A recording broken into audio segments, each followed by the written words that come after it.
این درس که اون رو پیش رو داریم یکی از درس‌های مهم برای ماست و حالا اینجا موضوع اینه که چرا خدای ما موقع سقوط آدم به اون کمک نکرد. این واقعاً سوال همه است که چرا خدا کمکش نکرد. خیلی خوب، پس حالا از اون مرجع کتاب مقدس استفاده می کنیم که خدای ما قادر مطلقه که میتونست کمک کنه. پیدایش 17:1 و مکاشفه 1:18 و نیز مکاشفه 19:6. این 3 آیه به ما نشون میده که خدای ما خدای قادر مطلقه. اون میتونه هر کاری انجام بده. اون میتونست جلوی سقوط آدم رو بگیره. با این حال اون چطور میتونست کمک کنه؟ اینو ننوشتم. با فرستادن فرشتگان محافظ برای آدم و حوا، با احاطه کردن اونها و اون وقت به طور کامل از وسوسه شیطان محافظت می شدن. و خب نکته اینجاست که چرا خدای ما فرشتگان محافظ رو برای حفاظت نفرستاد. اینجا سوال اینه که چرا خداوند به اونها کمک نکرد. و بعد جواب ما اینه و این یه جواب کلیدیه: به خاطر تحقق راز خدا. برای تحقق راز خدا بود که خدا به اونها کمک نکرد. راز خدا، این مفهوم خیلی مهمیه. اینجا میبینید که راز خدا اینه. وقتی میخواید تعلیم بدید اینو بکشید. قبل از خلقت. قبل از خلقت. و اینجا خلقته. حالا راز خدا اینه: قبل از خلقت خدای تثلیث نقشه مصلوب شدن عیسی رو داشت. این یه مفهوم مهمه. قبل از خلقت، حتی قبل از پیدایش 1:1.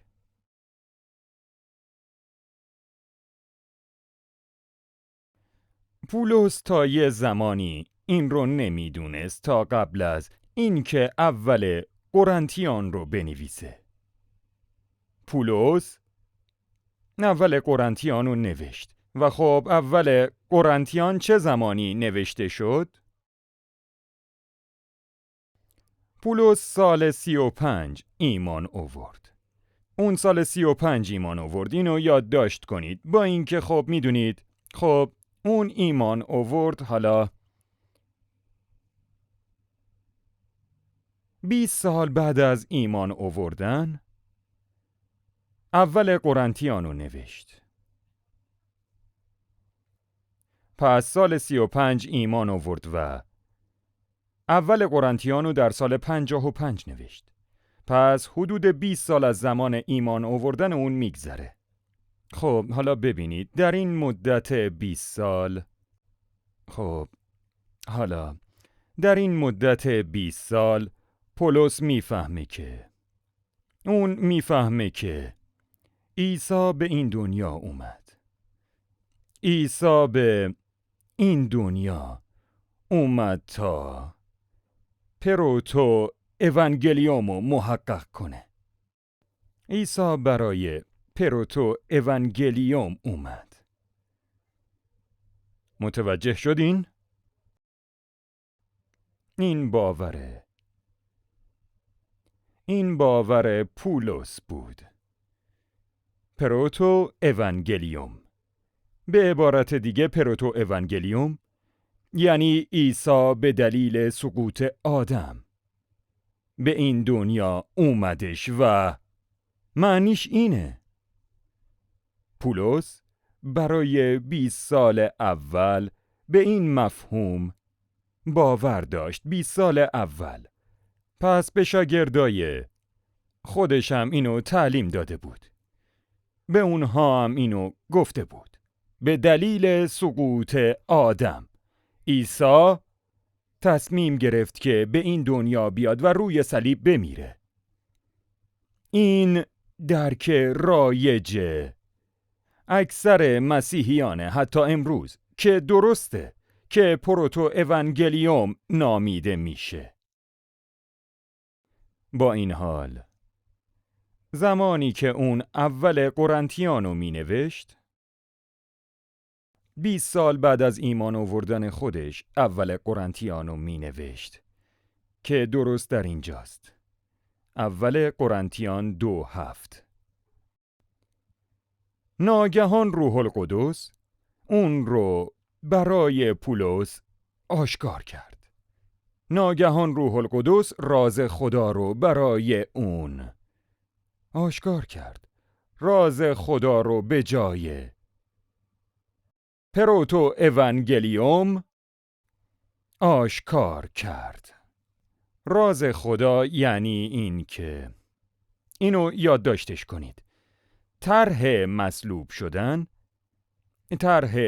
شدن قبل از خلقت ایجاد شده. نقشه مصلوب شدن توسط خدای تثلیث قبل از خلقت ایجاد شده. قبل از خلقت. و بعد اون طرح پوشیده و پنهان شد. هیچ کس نمیتونست اونو ببینه. پوشانده شد و پوششی بر اون گذاشته شد. توسط خدا پوشانده شد و هیچ کس نمیتونست اونو ببینه. خب تا کی پنهان بود؟ تا اینجا، سال 55. و اون مدت زیادی پنهان بود. فهمیدین؟ و بعد اون نقشه بالاخره برای ما آشکار شد. خدا سرپوش اون رو باز کرد. میدونید سرپوش چیه؟ پوشش روی اونو برداشت. حالا پولس میتونست که ببینه و پولس گفت رازی از خدا وجود داره. راز یعنی چیزی که ما با ظرفیت فکری خودمون نمیفهمیم. ما با استدلال ظرفیت فکری، با منطق و دانش فکری خودمون اونو نمیفهمیم. درک این موضوع برای ما غیر ممکنه و به همین دلیله که روح القدس اون راز رو به پولس الهامش کرد. خداوند ما اون راز رو برای پولس آشکار کرد. وقتی به مردم خودتون تعلیم میدید حتما بگید که راز اینه. و این راز زمانی آشکار شد که در حال نوشتن اول قرنتیان بود. 2:7 و در سال 55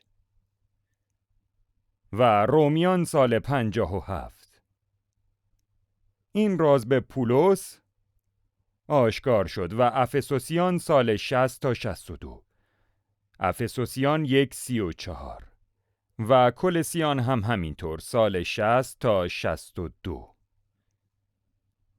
اول پتروس هم سال 64 بود و دوم تیموتائوس سال 67 بود. باشه؟ خب ببینید با شروع در سال 55 نامه پولس به اول قرنتیان به طور ضمنی راز خدا رو همراه با پروتو اونگلیوم توصیف میکنه. میدونید من میگم حدود 90% از مسیحی‌ها فقط به پروتو اونگلیوم باور دارن که یعنی به دلیل سقوط آدم عیسی تصمیم گرفت به این دنیا بیاد و این درسته. اما به صورت خاصی این برای کسانیه که به اونها میگیم مسیحیان بازمانده. باشه؟ مسیحیان والا از نظره روحانی. خب اونها باید راز خدا رو درک کنن. چرا خدا مصلوب شدن عیسی رو قبل از خلقت و از پیش طراحی کرد؟ این سوال ماست. خب برای تحقق بخشیدن به راز خدا. خب به منظور تحقق بخشیدن به راز خدا، خداوند شیطان رو آفرید. خب این یه مفهوم خیلی مهمه. شیطان برای تحقق راز خدا عمل خواهد کرد و به همین دلیله که خدا اون رو بلافاصله در جهنم و دریاچه آتش قرار نداد. این طرح خدا بود که از شیطان برای تحقق راز خدا استفاده بکنه. خب این به اشعیا گفته شد. خیلی خوب. در کجا گفته شد؟ در اشعیا 45:7 و اشعیا 54:16. این یه مرجع خیلی مهم از کتاب مقدسه. اشعیا 45:7، اشعیا 54:16 اینا رو گفته. خداوند شریر رو خلق کرد. خیلی خوب. و خدا تاریکی رو آفرید. خداوند شیطان رو آفرید. شیطان به طور تصادفی به وجود نیومد. این خلقت خدا بود. نیروهای شیطانی مخلوق خدا هستن. اینو یادتون نره. کجای کتاب مقدس گفته؟ اشعیا 45:7 و اشعیا 54:16. به همین دلیله که خدا شیطان رو بلافاصله بعد از سقوط به جهنم ننداخت. حتی به شیطان اجازه داد تا همراه با آدم در باغ عدن ساکن بشه. این نقشه خدا بود. خدا جلوی سقوط آدمو نگرفت.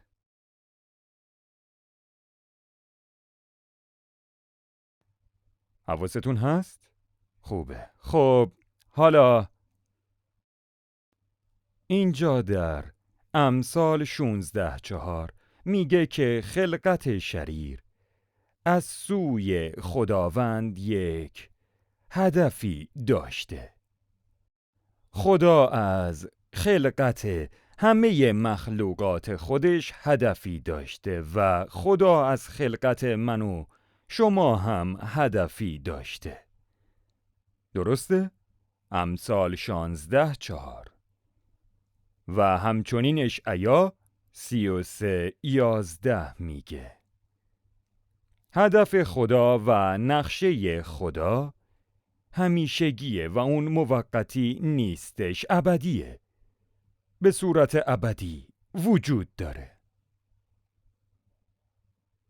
نه به صورت لغو شدنی، نه به صورت موقتی، بلکه ابدی. و همچنین خدا از شیطان برای تحقق نقشه خودش استفاده میکنه. امثال 16:4 اینو میگه. خدا حتی از شریر و آدمهای بد، حتی از شیطان استفاده میکنه تا نقشه الهی خودشو محقق کنه. نه تنها از آدمای خوب بلکه از آدمای بد هم. جالب اینجاست که اشعیا 45:18 میگه که خداوند شریران و شیطانها رو بیهوده خلق نکرده. به عبارت دیگه شما معنی بیهوده رو میدونید. اونها هر کدوم هدفمند خلق شدن. خدا شیطان رو با هدف مشخصی خلق کرده. اینجا اشعیا 45:18.